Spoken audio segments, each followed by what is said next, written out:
Hi నమస్తే, నేను మీ జర్నలిస్ట్ రెహమాన్ని.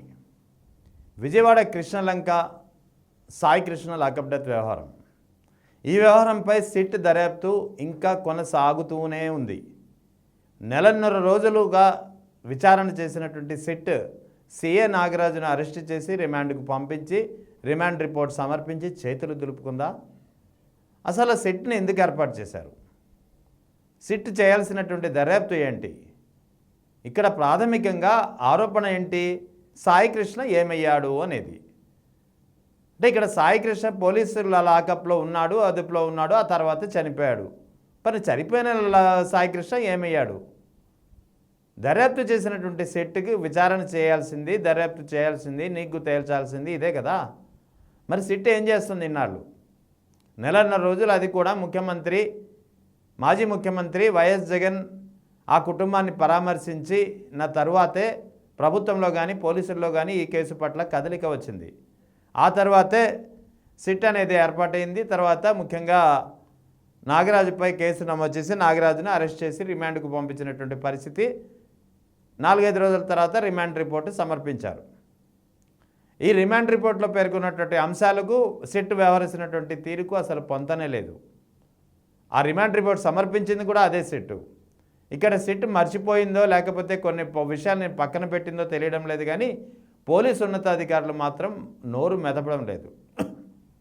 ఈ మొత్తం వ్యవహారంలో ఒక ఎంపీకి పోలీసు ఉన్నతాధికారులకు ప్రమేయం ఉందనే ఆరోపణలు, అనుమానాలు బలంగా వస్తున్నా సరే పోలీసు ఉన్నతాధికారులు నోరు మెదపలేకపోతున్నారు, నోరు మెదపడం లేదు. సిట్ దర్యాప్తు కూడా సాగదీత ధోరణిగానే కనిపిస్తుంది తప్ప నిజాలు నిగ్గు తేల్చే విషయంగా దీనికి పరిగణించే పరిస్థితి కనిపించడం లేదు.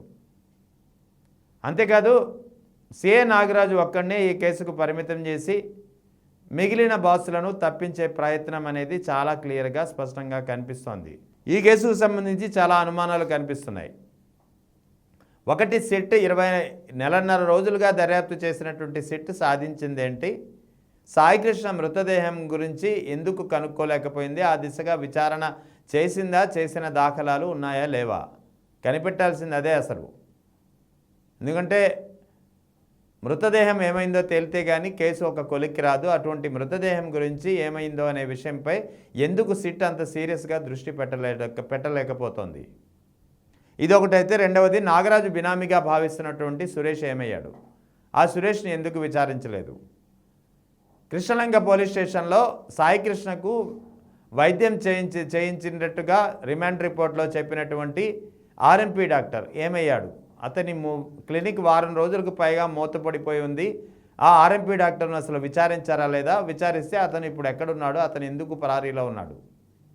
అసలు ఆర్ఎంపీ డాక్టర్ను పిలిపించింది ఎవరు? ఎవరి ఆదేశాలపై ఇదంతా జరిగింది? సాధారణంగా ఏదైనా అయితే వైద్యం చేయించాలంటే క్వాలిఫైడ్ డాక్టర్ని పిలిపిస్తారు. ఇక్కడ ఆర్ఎంపీని ఎందుకు పిలిపించారు? పిలిపించినటువంటి ఆర్ఎంపీ ఏం చేశాడు? అసలు ఆ రోజు 6, 7, 8 తేదీల్లో పోలీస్ కస్టడీలో సాయి కృష్ణ ఉన్నాడని చెప్పి రిమాండ్ రిపోర్ట్ చెబుతున్నప్పుడు ఆ 6, 7, 8 తేదీల్లో డ్యూటీలు కృష్ణలంక పోలీస్ స్టేషన్లో డ్యూటీలో ఉన్నటువంటి సిబ్బంది ఎవరు?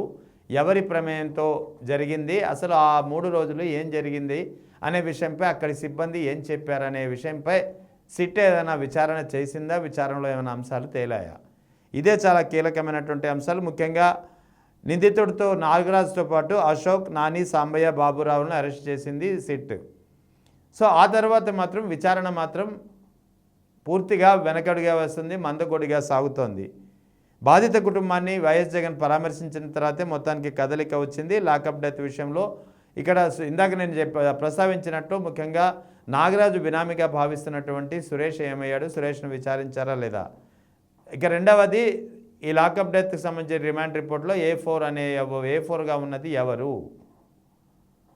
ఇవన్నీ కీలకమైనటువంటి ప్రశ్నలు. ఈ కీలకమైనటువంటి ప్రశ్నలకు సమాధానం పట్టి పరిస్థితి కనిపించడం లేదు. సిట్ కనీసం ఆ దిశగా విచారణ సాగిస్తుందా లేదా అనేది కూడా తెలియడం లేదు. సో ఇదంతా ఒక ఎత్తు అయితే, మరో 2 కీలకమైనటువంటి పరిణామాలు. ఈ నెల 16వ తేదీ వరకు సిఐ నాగరాజును పోలీస్ కస్టడీలో తీసుకొని పోలీసులు, సిట్ అధికారులు విచారించనున్నారు. అది కూడా రాజమహేంద్రం సెంట్రల్ జైలు నుంచి విజయవాడ తీసుకొచ్చి అతన్ని విచారించనున్నారు. 17వ తేదీన, అంటే ఈ నెల 16వ తేదీ వరకు సిఐ నాగరాజు పోలీస్ కస్టడీలో విచారణ కొనసాగుతుంది. 17వ తేదీన ఆయన విచారణ సిఏ నాగరాజు విచారణకు సంబంధించినటువంటి ఆడియో వీడియో ఫుటేజ్ను టోటల్గా హైకోర్టుకు సమర్పించాల్సి ఉంటుంది. ఇది హైకోర్టు ఇచ్చినటువంటి ఆదేశాలు. ఆ తర్వాత ఇప్పుడు సిఏ నాగరాజుతో ఈ మొత్తం సాయికృష్ణ లాకప్ డెత్కి సంబంధించినటువంటి కేసు ఏదైతే ఉందో, అంటే మార్కాపురంలో అతన్ని లిఫ్ట్ చేసినప్పటి నుంచి అతను మాయమైనంత వరకు ఈ మొత్తం వ్యవహారాన్ని కేసు రీకన్స్ట్రక్షన్ అంటారు. ఈ కేసు రీకన్స్ట్రక్షన్ చేసేందుకు కూడా హైకోర్టు అనుమతి ఇచ్చింది. కేసు రీకన్స్ట్రక్షన్ కూడా చేయడానికి సిట్ అధికారులు సిద్ధమవుతున్నారు. సో ఓవరాల్గా మే 6వ తేదీ నుంచి 8వ తేదీ వరకు కృష్ణలంక పోలీస్ స్టేషన్లో డ్యూటీలో ఎవరెవరు ఉన్నారు, ఆ సమయంలో స్టేషన్లో అసలు ఏం జరిగింది, నాగరాజు బినామీగా భావిస్తున్నటువంటి సురేష్ ఏమయ్యాడు, సురేష్ను అసలు విచారించారా లేదా, సాయికృష్ణకు వైద్యం చేయించడానికి పిలిపించినటువంటి ఆర్ఎంపీ డాక్టర్ ఏమయ్యాడు, అతని క్లినిక్ ఎందుకు మూతపడిపోయింది, ఆర్ఎంపీ డాక్టర్ను విచారించారా లేదా, ఆర్ఎంపీ డాక్టర్ని ఎందుకు పిలిపించాల్సి వచ్చింది, క్వాలిఫైడ్ డాక్టర్ని ఎందుకు పిలిపించలేకపోయారు, ఈ నిర్ణయం ఎవరు తీసుకున్నారు, అసలు లాకప్ డెత్ అయిందని చెప్పి కన్ఫర్మ్ అయిన తర్వాత సాయికృష్ణ మృతదేహం ఏమైంది, నిజంగా బూడిద కూడా ఉందా లేదా, ఇంత పెద్ద ఎత్తున ఆనవాళ్లు కూడా చెరిపేసే ప్రయత్నాలు జరిగితే సిట్ అధికారులు ఏం చేస్తున్నారు, ఎవరిపై చర్యలు తీసుకున్నారు, కనీసం మృతదేహం సంగతి ఏమైంది అనే విషయంపై అంత సీరియస్గా ఉన్నటువంటి అంశంపై ఎందుకు విచారణ చాలా సీరియస్గా పరిగణించడం లేదనే అనుమానాలు కూడా వ్యక్తమవుతున్నాయి. మొత్తానికి